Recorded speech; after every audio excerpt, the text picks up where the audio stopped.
YouTube just released a bunch of brand new settings and new features that make it easier than ever before for you to go viral on YouTube, especially if you're a small channel that's been struggling recently. In fact, I just helped this creator go viral, this creator go viral, and this creator go viral, and all they did was make the 5 changes I'm going to share with you in this video, because YouTube silently released all these updates, and if you're not taking advantage of them, it's why you're not getting the views you want. Change number 1 is YouTube finally released the ability for you to be able to add custom thumbnails to YouTube Shorts, and you need to make sure that you're doing this because the more people that click on your Shorts, which is directly correlated with what kind of thumbnail you have, the more views you're going to get. Let me explain. So before I show you how to actually change or how to add a thumbnail to your YouTube Shorts, I wanted to show you why this is so important. I just loaded up my YouTube homepage for the first time today, and we could see this right here is an ad. We have 2 videos right here, and then if we scroll down, we get tons of different shorts. And guess what? If these shorts have a good thumbnail, they're going to get clicked on. Like this one right here. I bet that this video has gotten a ton of views, and we could see, yep, 2.6 million views, because this says right here, Jadakiss exposes what really happened with 50 Cent. Guess what? That's going to crush it. This right here, Drake featuring Lil Baby, Wants and Needs, and some random girl here. Again, these types of things actually get people's attention. Or like this guy right here, how this person turned 20K into 2 million, then it's just a random picture of him. The people that actually go through and add custom thumbnails here are going to be the people that get the most views. And as we can see, just from these right here, the first 2 I pointed out are the ones that actually have gone viral of this bunch. I'm telling you, it's because of that thumbnail. So in order to actually add one of these thumbnails, what you want to do is you want to come over here into your YouTube Shorts. You want to click on this little pencil icon, and if we scroll down here, you'll now be able to see that we could actually click on this, and we could either upload a custom YouTube short by adding the file, or we could click on reselect right here, which actually gives us a bunch of different frames from the video that we could go ahead and we can select. Now, if you want to make a really good custom thumbnail, I would make sure that you're doing 2 things. 1, you want to do what this video right here did, which is add text on here, and then also actually have the subject, ideally a famous person, a famous brand, a famous thing, or a popular thing inside of the thumbnail. Or you want to do what I do in most of my thumbnails. For example, we come over here and we type in something like YouTube settings, then we come under shorts. I want to show you that actually my thumbnail is the number 1 under this. We can see it's gotten 4.8 million views right here. And the reason that this works is it says turn on these settings to grow faster with a finger pointing. What that does is invokes curiosity and gets people to click. If we look at the other thumbnail under here, it's doing pretty good. This one's gotten 7 million views. This is basically the same exact thing, except they're using that red box. So you want to invoke curiosity or have a super famous person, thing, or subject. Change number 2 is they've released a brand new claims feature, and for 99% of you guys need to be checking this, because whenever I look at your guys' channels, a lot of you are violating YouTube's rules and silently getting claims and having no ideas, but now this new feature can prevent that. Now that new claims feature that I'm talking about is actually going to be on the left-hand side right here. So the same thing, you're going to click on that pencil icon. You're going to be able to pull this up directly for one individual short. We'll be able to come over here and click on claims right here. And what this is going to allow us to see is whether or not anything's been claimed. So we could see what has happened right here. Nothing has impacted me. So this will tell you whether or not this video is impacting your channel in a negative way. This will show you whether or not it's impacting the video's reach, and it will show you whether or not it's impacting earnings. In addition to that, the other thing that you could actually do is if we come out here into these filters right here, we can actually click on this and we could see claims right here, and we could go through and actually filter by this. I personally have never had one of these claims happen, but if you have something that's affecting your channel, that's affecting your video's reach, or that's affecting your earnings, it would show up here. And I would strongly suggest that you go through and actually look at this. In addition to that, you'll also see that when we're just on channel content, if we come over here and do content detection right here, this will go through and this will show a bunch of things. For example, who is stealing your content? We could see I have a bunch of people stealing my content, but I don't care because they're getting me thousands of views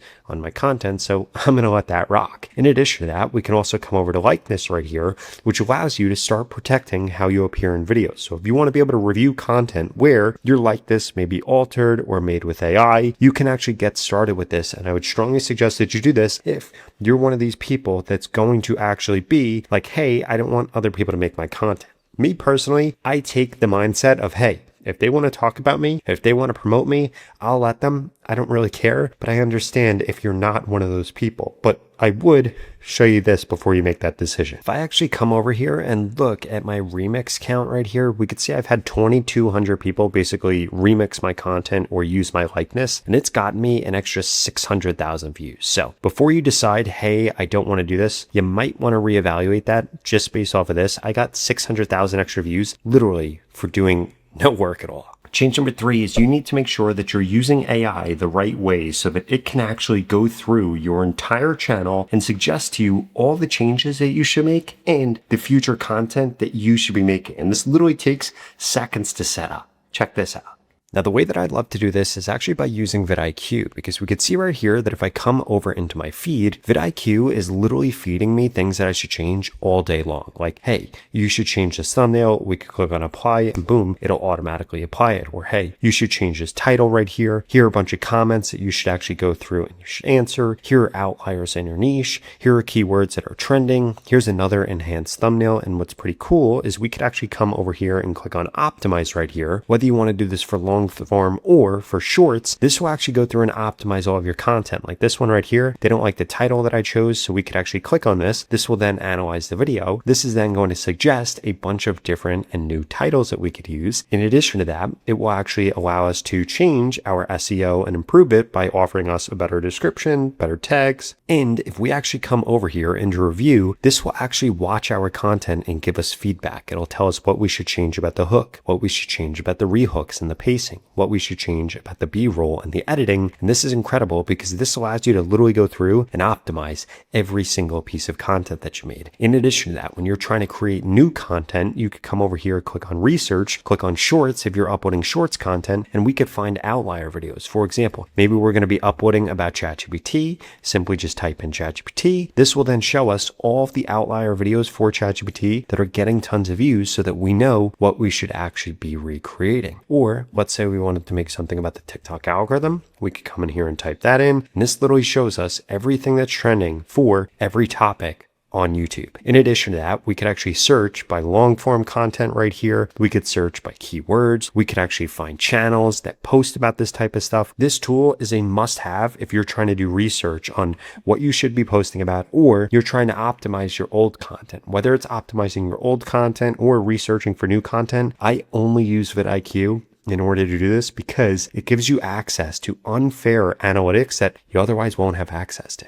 And the best part about vidIQ is you could go to the pinned comment below and get started with it today for only $1. This tool is an absolute no-brainer. If you're not using it, your competitors are, and that's why they're growing faster than you. In fact, I would have never gained over 900,000 subscribers on this channel and almost 100,000 subscribers on this channel had I not used vidIQ or found it earlier. So I would strongly suggest you go to that pinned comment below, get started with it today for only $1. You won't see this pricing anywhere else, literally only at that link. Now, change number 4 is YouTube has released a bunch of brand new analytics that you need to make sure you're paying attention to. And these are completely different, and you're only going to find them inside of advanced mode.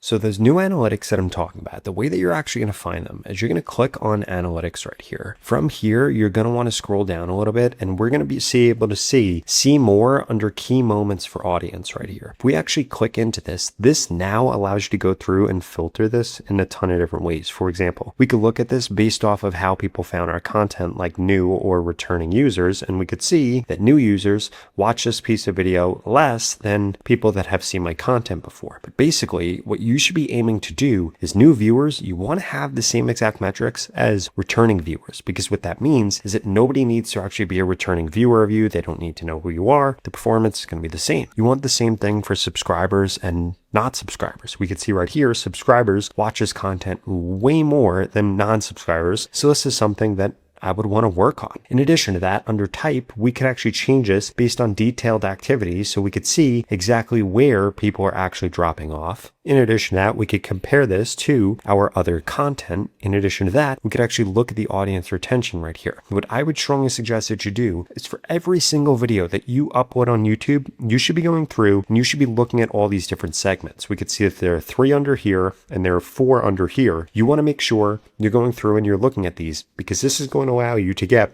more detailed insights into what YouTube actually cares about. Because if we come back over here, literally the only metrics YouTube cares about when it comes to shorts are going to be these metrics right here. And guess what? All those things under see more actually allow you to go even deeper into what's affecting these metrics, so you could figure out what you're doing right, what you're doing wrong, what you need to fix, and then just simply focus on fixing that for your next video, and boom, it's going to increase the odds that you end up going viral. Then that final change is they release brand new audience metrics that you need to make sure you're paying attention to. In fact, you could help use AI to actually say, hey, what should I pay attention to here? And it does a great job of this. Check this out.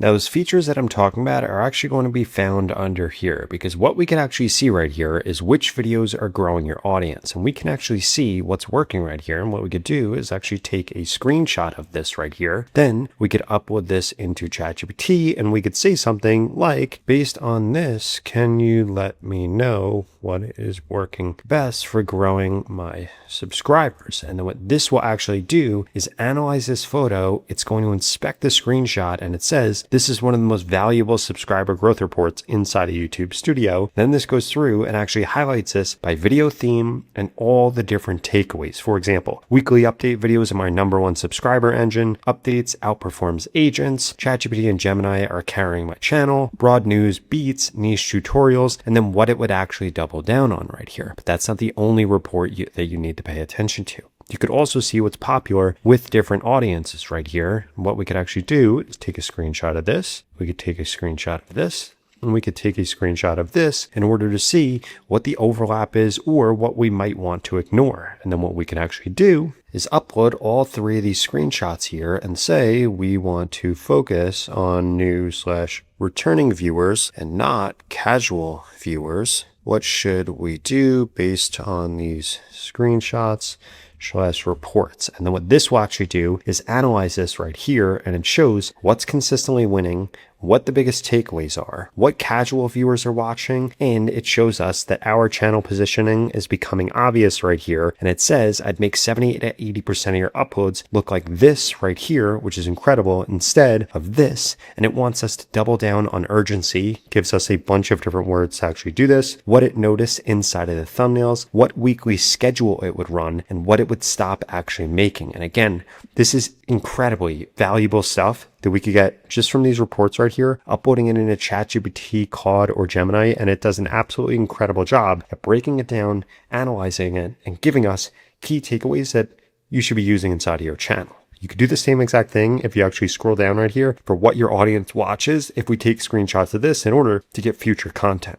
Now, if you enjoyed this video and you want to learn exactly how the YouTube Shorts algorithm works right now for 2026 and what you need to pay attention to, I would strongly suggest you check out this video right here that walks you through exactly how it works for August 2026. I'll see you over there.